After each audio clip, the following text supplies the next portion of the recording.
Bienvenidos. Vamos a explicar la utilización del SPSS versión 23 de análisis estadístico. Basándonos en esta investigación vamos a hacer el diseño de componentes principales.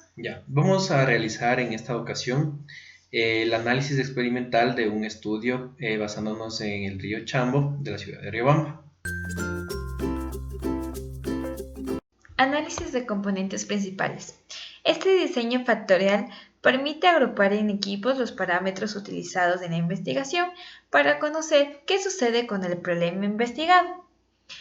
Las diferentes características que presenta este diseño son que se trabaja con datos brutos y no presenta variable respuesta.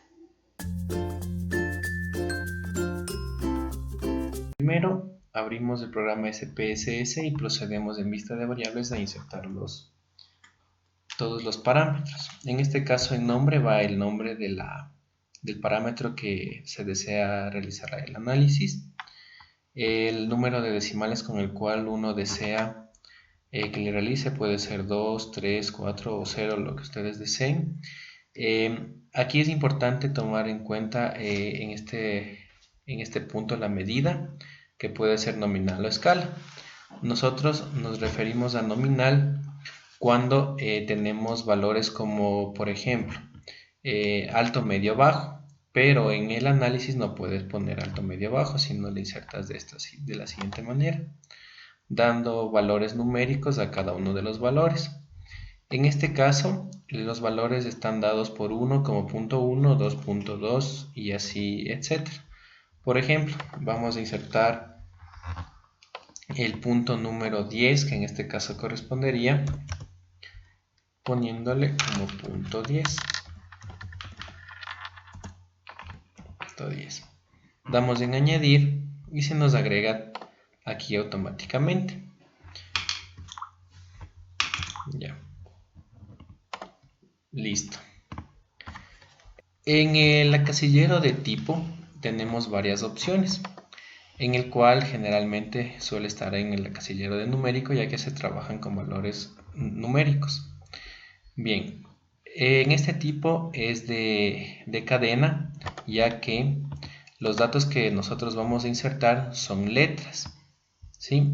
Al colocarlo en tipo cadena, nosotros podemos insertar letras y ya no números como en los demás casilleros.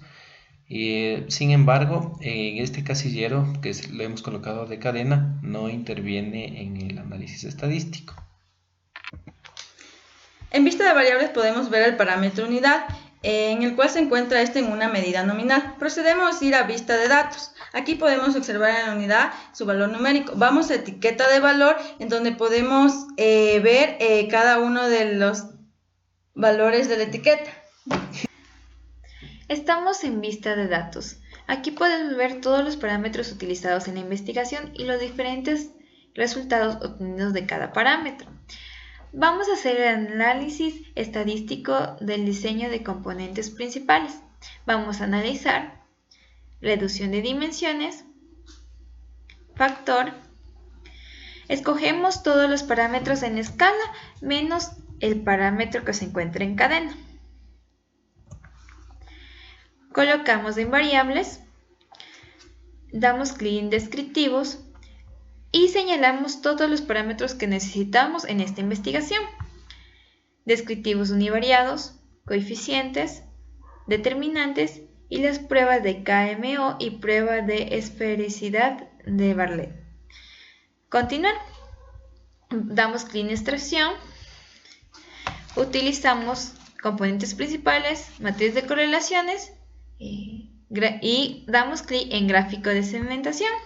Vemos que el extraer está basado en un autovalor, que son autovalores mayores que 1. Damos clic en continuar. Vamos a rotación, utilizamos var y más y señalamos en gráfico de cargas. Continuar. Damos clic en puntuaciones. Damos clic en guardar como variables, regresión y mostrar matriz de coeficientes de puntuaciones factoriales. Continuar. Opciones. Vamos a poner ordenados por tamaño. y suprimir pequeños coeficientes. Continuar. Y damos clic en aceptar. Y podemos ver todos los cuadros que nos salieron a partir del análisis de las componentes. Advertencia. Dado que una de las variables tiene una varianza 0, vamos a proceder a quitar las variables que presentan datos constantes. Ya que obtuvimos la advertencia de los factores que tienen valores constantes, procedemos a eliminarlos, ya que pueden influir en nuestro análisis. Procedemos de la misma forma en análisis, reducción de dimensiones, en factor y en todos aquellos que podemos observar que son valores constantes, como por ejemplo el arsénico, procedemos a eliminarlos de la siguiente forma. El arsénico siendo uno de ellos, de igual forma el talio, y así todos los demás. Ya, continuamos con el análisis, comenzando por los estadísticos descriptivos, en el cual consideramos aquí los valores de la desviación estándar, únicamente considerando los valores más grandes, que son aquellos en los que existe mayor variación entre los valores de cada uno de los parámetros. Aquí tenemos que los parámetros de conductividad, coliformes fecales, totales y el caudal son aquellos que presentan una mayor desviación estándar. Ya. Seguidamente tenemos la matriz de correlaciones AB,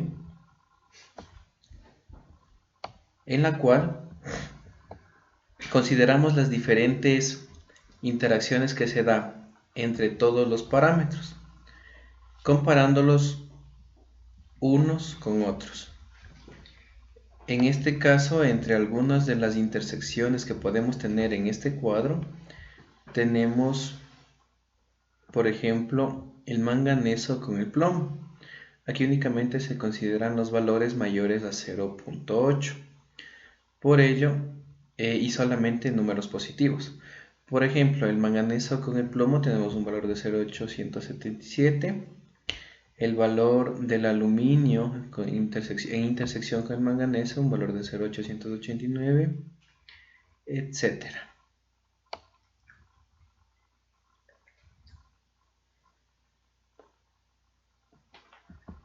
Ya. Aquí tenemos algunos de los ejemplos. Por ejemplo, el manganeso tiene una correlación directa fuerte con el plomo, el cobre, el aluminio, el zinc, el bario, el hierro y la materia floral. El molibdeno tiene una correlación directa fuerte con el plomo y órganos clorados.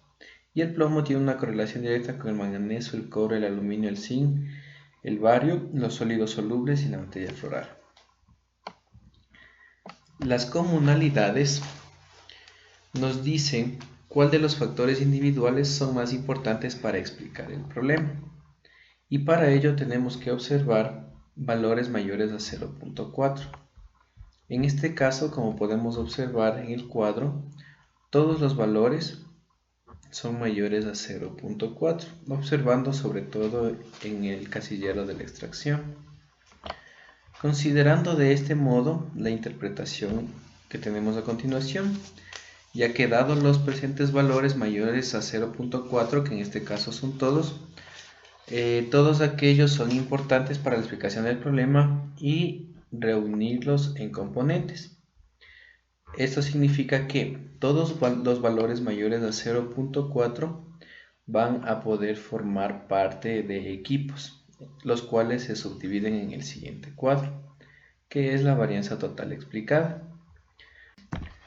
En la tabla de la varianza total explicada tenemos que existen 6 equipos o 6 componentes, ya, los cuales están regidos dependiendo del autovalor inicial en el cual nosotros colocamos en la extracción de esta forma. En la extracción de este número del autovalor es el que depende el número de grupos o equipos o componentes que se forman, ya que aquí estamos colocando autovalores mayores que 1, solamente se formarán equipos con valores mayores que 1. Entonces, por ello, si podemos observar aquí, el primer equipo tiene valor mayor a 1. El siguiente de abajo ya no tiene valores menores a 1, por ende no forman parte de equipos. Ya. Juntamente con esto, en la suma de extracción de cargas al cuadrado, tenemos el porcentaje de varianza de cada uno de ellos en orden descendente, de mayor a menor. Ya, aquí podemos observar el gráfico de sedimentación. Aquí tenemos que los valores superiores a 1 se toman en cuenta para formar los equipos. Tenemos equipos 1, 2, 3, 4, 5 y 6. Aquí los primeros 6 equipos son los únicos que cumplen con las especificaciones indicadas en el desempeño de cada uno de ellos.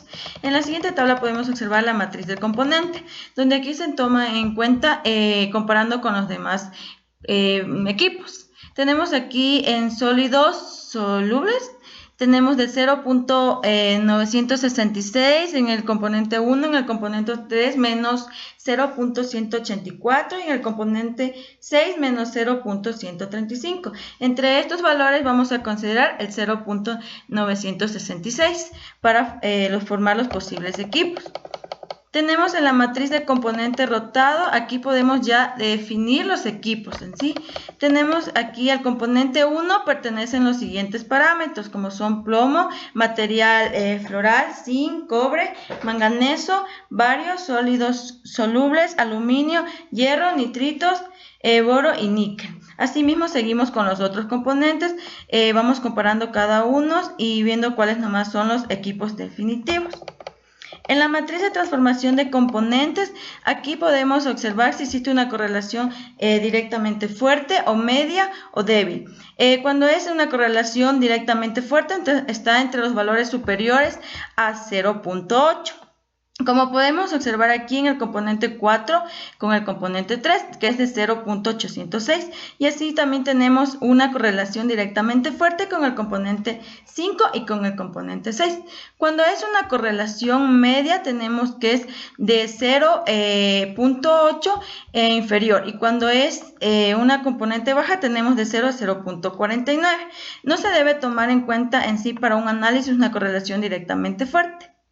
En el gráfico de componente en espacio rotado, este nos indica los parámetros que se encuentran más próximos a los componentes con los que se correlacionan. Aquí podemos ver los diferentes parámetros y sus respectivos componentes. Ya.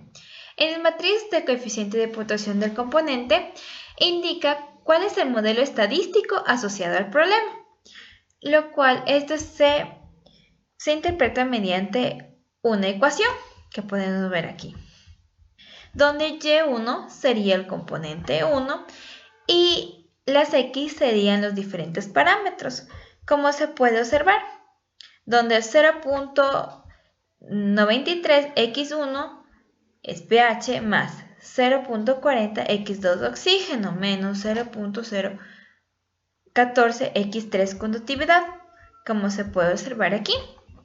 Aquí están los valores y dependiendo de su dato, si es positivo o negativo, se pone suma y resta.